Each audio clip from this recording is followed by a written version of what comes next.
In the winter of 1849, a small group of families came down into this valley, looking for a shortcut to the gold fields. They had oxen, wagons, and children.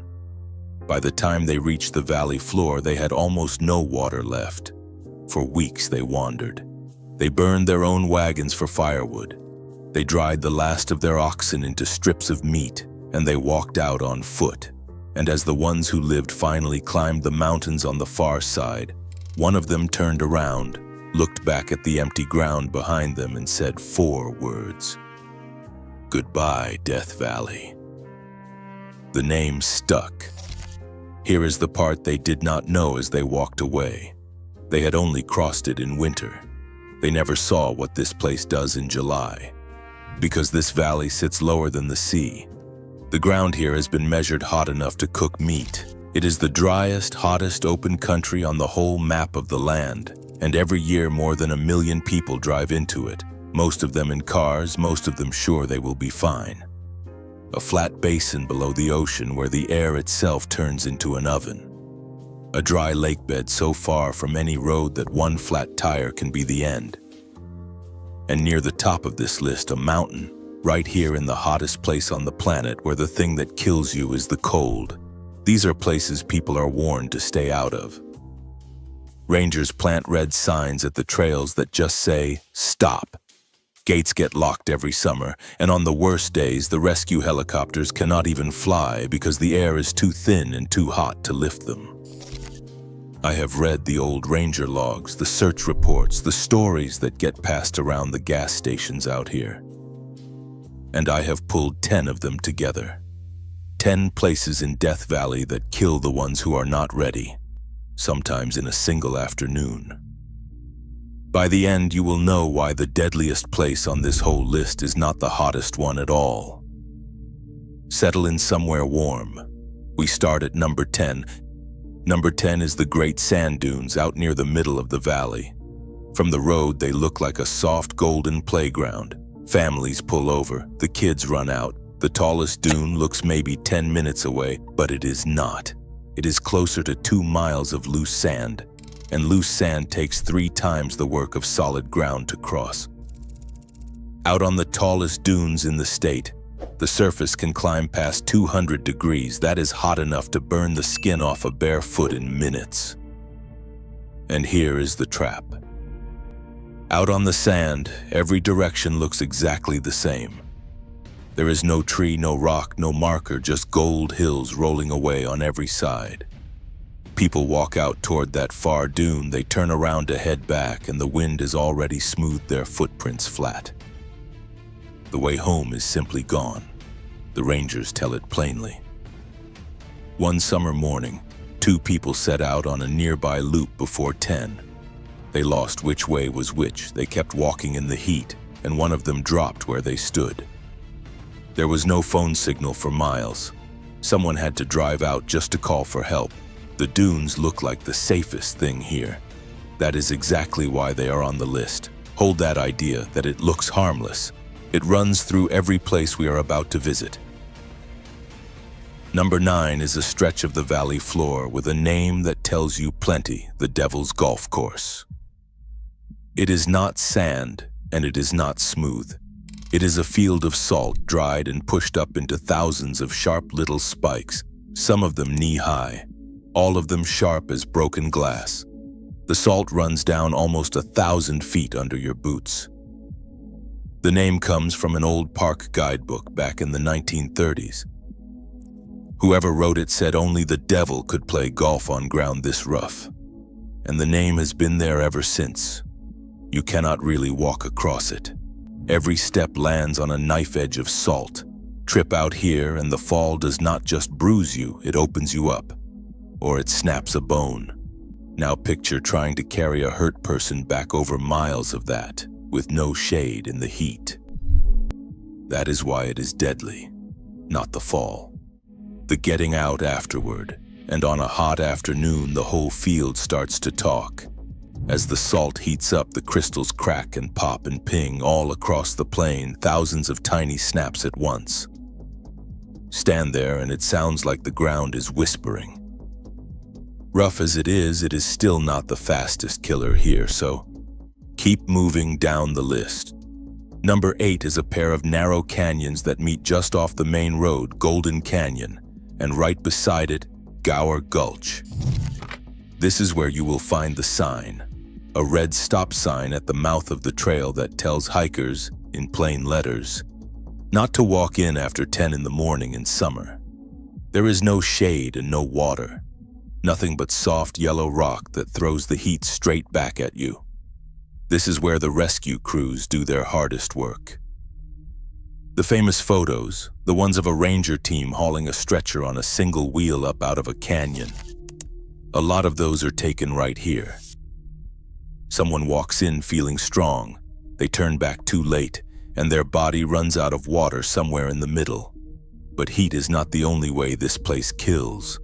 These canyons are narrow, with high walls and one way out, and every few years a storm parks over the mountains. In 2023, the tail end of a hurricane dumped a whole year of rain on this park in a single day. Water like that pours into a tight canyon and becomes a wall of mud and rock moving fast, in a place with no wall low enough to climb. A clear sky over your head means nothing. The rain that kills you can fall miles away, 2 killers, 1 canyon, and the next place gives you no way to turn around at all.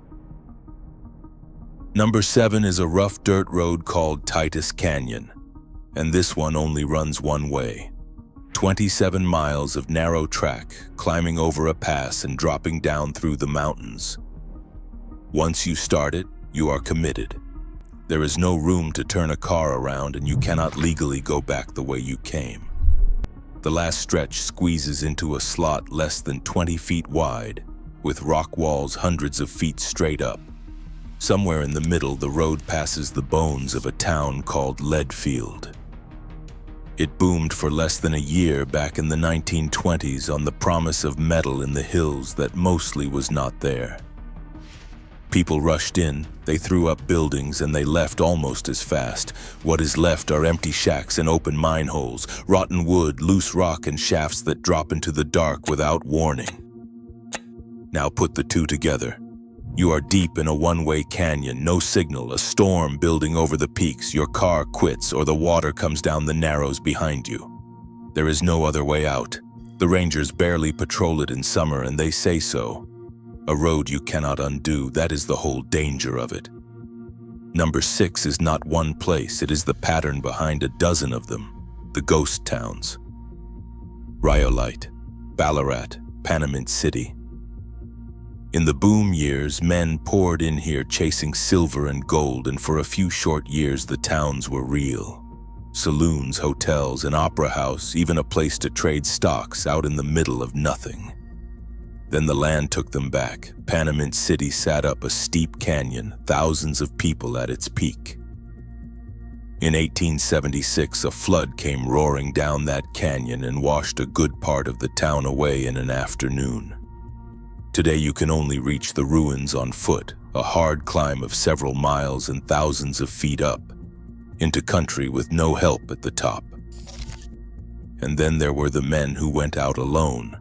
The story you hear most is about a gold hunter who found a rich patch of gold, stumbled out half dead, and could never find his way back to it. People searched for that lost mine for years. The story goes that a lot of them never came back either. No one really knows how many. Out here, he went to look for it was sometimes the last thing anyone heard. One old-timer put it best about these empty towns. The owls, he said, are roosting now over the same bars where the men once lined up for a drink. The towns died fast. But dying slow out in the open is worse, and that is the next one. Number 5 is a flat, cracked lakebed far out in the north of the park called Racetrack Playa. This one is about distance. To reach it, you leave the pavement and drive 27 miles of rough gravel, all of it sharp rock. The park's own warning says it plainly. Good tires, high clearance, 4-wheel drive, and even then the rental cars come back with flats. There is no phone signal anywhere out there. From the nearest visitor center, it is most of a day there and back. The park tells you to be ready to spend the night if your car dies. Think about what that sentence really means. It means help is not coming quickly. It means one flat tire on a hot day with a bottle of water and no signal is a real emergency.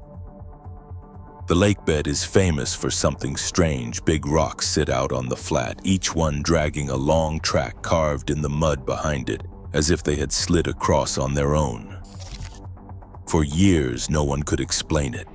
It turns out that on rare cold nights, a thin sheet of ice forms, and a light wind pushes the ice and the ice shoves the rocks. It happens slow and quiet, with nobody there to see it. That is the feeling of this whole place. Things happen out here with no one to watch. A car that stops. A person who runs out of water. The ground does not notice either one. Remember the mountain I told you about? The cold one at the top of the list? We are getting close, but there are 4 more first. Number 4 is a run of names on the map of this valley. Funeral Mountains, Coffin Peak, Dead Man Pass, Hell's Gate, Starvation Canyon. People did not name them that for fun. Each one is a small headstone. The men who crossed this country in the old days named the ground after what it did to them. High on the edge of these mountains is a lookout the mining men named after the poet Dante, the writer who once described his idea of hell. They stood up there. They looked down into this valley of heat and salt and bare rock, and they thought, that is it. That is the picture of it. The danger up on that rim is simple and old. It is a narrow trail on the edge of a mountain, tilted toward a straight drop to the valley floor thousands of feet below.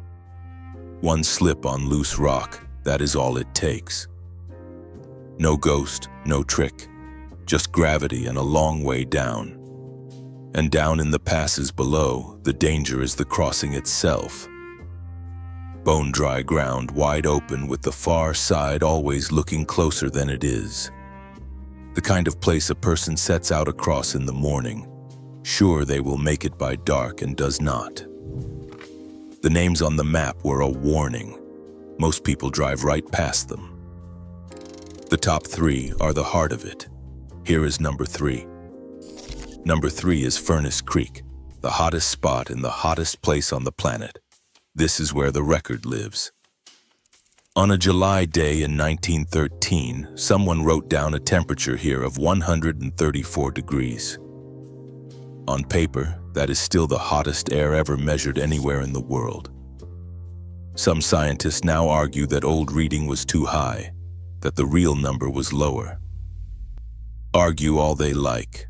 Not many years ago, on modern gear, this ground hit 130. That part is not in doubt, and the air is the gentle number. Back in 1972, the bare ground surface here was measured at 201 degrees.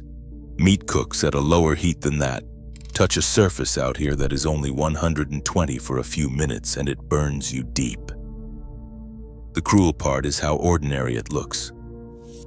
There is a green patch of palm trees here, a visitor center, a big thermometer sign that everyone stops to photograph. People snap the picture, they laugh at the number, and then they walk off down a trail into that exact heat, wearing sandals, carrying one small water bottle. Out in air like this, a body loses close to a big bottle of water every hour, and never even feels itself sweat, because the sweat dries the instant it appears. So people do not drink enough. They do not feel the danger until they are already inside it. The rangers here will tell you to drink a gallon a day and to stay 10 minutes from a cool room. They are not being careful for the fun of it. Number 2 takes you to the lowest ground of all. Number 2 is Badwater Basin, the lowest point in North America, 282 feet below the level of the sea. It got its name from a man out mapping the land, whose mule would not drink at the spring. He wrote bad water on his map, and that was that. The water is not poison. It is just so full of salt that nothing living wants it. Stand at the edge and look out, and you see a floor of white salt stretching for miles, cracked into shapes like tile. It looks like you could stroll straight across it. But you cannot. Those shapes are far bigger and farther apart than they seem, and there is no shade, no water, and blinding heat bouncing up off the white ground into your face. Here is the part the rangers carry with them.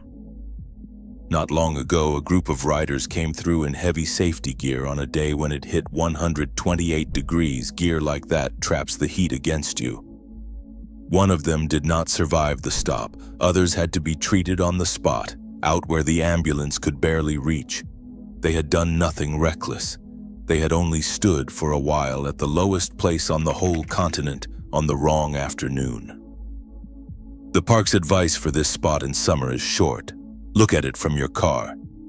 And now we climb to the one place on this list that does not kill you with heat at all. Now for number 1, and here is the twist I promised you at the start. The deadliest place in the hottest valley on the planet is a mountain, and it kills you with cold. Telescope Peak stands more than 11,000 feet over the salt flats. From its top, you can look down at Badwater, the lowest, hottest ground on the continent, and up at the highest mountain in the lower states, both at once. The drop from the peak to the valley floor is deeper than the Grand Canyon. Down on the floor, it is 120 degrees. Up here, for half the year, there is snow and ice. And that gap is the trap. People drive up out of that oven in the morning, in shorts, sweating, and a few thousand feet higher, they walk into wind and cold they never packed for. The cold gets in. It gets too cold to think straight, and a person who cannot think straight up a mountain makes the one mistake that ends it. There is no water on the trail. The road up closes when the snow comes. Storms roll over the ridge and throw down lightning. Same park, same afternoon. The land just found another way. The hottest place on the planet, and the thing at the top of it that kills you is the cold. That is Death Valley. It has more than one door, and every one of them opens. So that is the 10. A valley named in a single sentence by people walking away from it, and every place in it just a different way for the ground to win. But here is the thing to take with you, and it is not fear. None of this ground hates you. The heat does not hunt, the cold does not choose, the salt and the distance and the empty road do not even know you are standing there. That is the whole truth of a place like this. It is huge and old, and it simply does not notice you. And a person is very small in front of something that big. And here is the quiet part. People did live here. The Timbisha Shoshone have called this valley home for more than 1,000 years. They will tell you the name Death Valley never fit, that to them this land is full of life. The land is not out to kill anyone. It only takes the ones who came unready and stayed too long. You never have to set a foot out there. That is what this channel is for. You get to feel the size of it, the heat, the salt, the cold at the top from a warm room, and then close the door on it. Tell me something in the comments. First, if you know a place in America like this one, name it. If enough of you point to the same spot, that is a video. And second, just for the argument, which of these 10 would you least want your car to break down in? Subscribe so you are here when the next one goes up, and turn your notifications on so it does not slip past you. Because Death Valley is one valley.